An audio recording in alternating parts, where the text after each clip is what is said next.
Collieries లో కాంగ్రెస్ ప్రభుత్వం వచ్చిన తర్వాత వరుసగా ఒకటికి మించిన కుంభకోణం మరొకటి బయటపడతా ఉన్నది. దాన్ని బయట పెడతా ఉన్నది మా పార్టీ నాయకత్వం.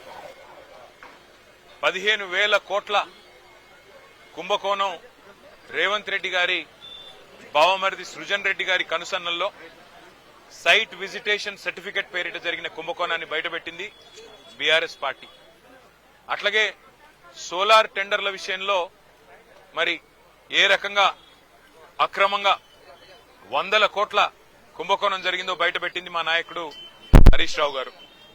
అట్లాగే నైని బొగ్గు టెండర్ విషయంలో వాళ్లకు మంత్రులకు ముఖ్యమంత్రికి వాటాలు కుదరక మంత్రులకు ఉప ముఖ్యమంత్రికి ముఖ్యమంత్రులకు అల్టిమేట్ గా మీడియాలో పనిచేసే జర్నలిస్టులను అరెస్ట్ చేసే కాడికి పోయిన విషయం కూడా మనకు తెలిసిందే. అట్లాగే ఆ నైని బొగ్గు టెండర్ ను కూడా రద్దు చేసిన విషయం కూడా మనకు తెలిసిందే.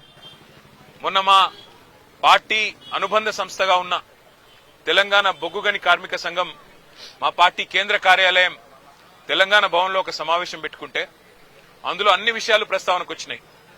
ఎట్లా సింగరేణి సంస్థ ఈ రోజు మొత్తం కార్మికుల పొట్టగొడుతున్నది, కేసీఆర్ గారి ప్రభుత్వం ఉన్నప్పుడు ఎట్లా 19,000 వారసత్వ ఉద్యోగాలు మెడికల్ ఇన్వాలిడేషన్ బోర్డు ద్వారా ఇవ్వడం జరిగింది, ఏ రకంగా ఇవాళ కాంగ్రెస్ ప్రభుత్వం వచ్చిన తర్వాత మరి ఆ బోర్డు మొత్తం ఎత్తేసి 11 నెలలుగా బోర్డు మీటింగులు పెట్టకుండా వేలాది మంది పిల్లలకు అన్యాయం చేస్తా ఉన్నారు.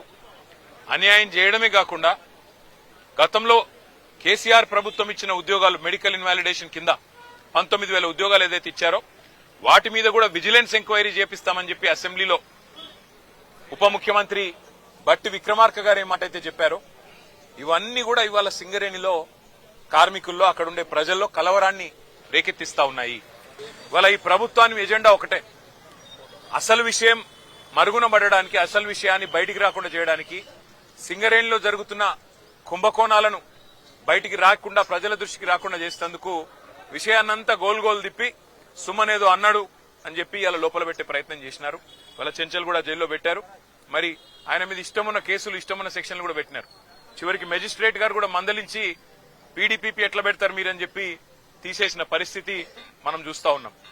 సోదరుడు సుమన్ చేసిన వ్యాఖ్యల్లో ఏమన్నా తప్పు ఉన్నదని ప్రభుత్వం భావిస్తే నేను ప్రభుత్వాన్ని ఒకటే అడుగుతా ఉన్నా.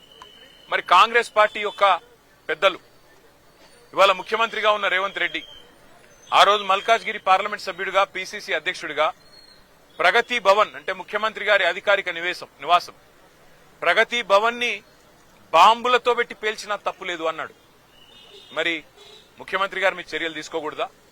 ఒక గౌరవ పార్లమెంట్ సభ్యుడిగా ఉంటూ పీసీసీ అధ్యక్షుడిగా ఉంటూ బాంబులు పెట్టి ముఖ్యమంత్రి అధికారిక నివాసాన్ని పేల్చేయాలే అని మాట్లాడిన రేవంత్ రెడ్డి శిక్షకు అర్హుడు కాదా? చెంచల్గూడకు మళ్లీ తిరిగి రావడానికి అర్హుడు కాదా? అట్లాగే బండి సంజయ్ కేంద్ర మంత్రిగా ఈరోజు ఉన్నారు. ఆయన కూడా పార్లమెంట్ సభ్యుడిగా హైదరాబాద్ పాతనగరం మీద సర్జికల్ స్ట్రైక్ చేస్తాం అని మాట్లాడిన మాట మరి అది శిక్షార్హం కాదా? ఆయన మీద ఇవాళ బాల్కా సుమన్ మీద పెట్టిన సెక్షన్లు ఆయనకు వర్తించవా? అట్లాగే మిగతా కాంగ్రెస్ నాయకులు, ఒక మాజీ ఎమ్మెల్యే మైనంపల్లి హనుమంతరావు సిద్దిపేటలో మా హరీష్ రావు గారి క్యాంప్ కార్యాలయం మీద దాడి చేయించడమే కాకుండా పెట్రోల్ పోసి తగలబెడతా హరీష్ రావుని అనే మాట అది శిక్షార్హం కాదా? దానికి సెక్షన్లు వర్తించవా? వాళ్ళ జడ్చర్ల ఎమ్మెల్యే అనిరుద్ రెడ్డి అక్కడ ఉండే ఒక కంపెనీని పెట్రోల్ పోసి తగలబెడతా అంటే అక్కడ శిక్ష ఉండదా? అంటే కాంగ్రెస్ లో ఒక నీతి, మా సోదరుడు బాల్కా సుమన్ గారికి ఇంకో నీతా? ఎందుకు మీకు ఇంత కోపం బాల్కా సుమన్ మీద? ఉద్యమంలో ఆ రోజు 220 కేసులు పెట్టారు సుమన్ మీద. మళ్లీ చూస్తుంటే ఆ రికార్డు బద్దలు కొట్టాలన్న ప్రయత్నం ఏమైనా చేస్తున్నట్టు కనబడుతున్నది. కానీ ఏదేమైనప్పటికీ ఒకటి మాత్రం పక్కా, సింగరేణిలో జరుగుతున్న బొగ్గు దోపిడీ, సింగరేణిలో ఏదైతే మొన్న మా నాయకులు బయటపెట్టినారో 40 లక్షల మెట్రిక్ టన్నుల బొగ్గు తీయనిది తీసినట్టు చూపెట్టి ఇవాళ 1600 కోట్ల గోల్మాల్ కార్యక్రమం ఏదైతే చేస్తున్నారో, సింగరేణి కార్మికుల పొట్టగొట్టే విధంగా బోర్డు పెట్టకుండా ఏదైతే సతాయిస్తున్నారో, విజిలెన్స్ ఎంక్వైరీ పేట వేధిస్తున్నారో, మీ కుంభకోణాల నుంచి దృష్టి మళ్చడానికి ప్రయత్నం చేస్తున్నారో దీన్ని వదిలిపెట్టం. మా సోదరుడు ధైర్యంగా ఉన్నాడు. శ్రీనివాస్ యాదవ్ గారికి, సుధీర్ రెడ్డి గారికి, హర్షవర్ధన్ రెడ్డి గారికి మేము పోతే సోదరుడు చెప్తా ఉన్నాడు, నా గురించి బాధపడకండి, సింగరేణి కార్మికుల మీద దృష్టి పెట్టండి.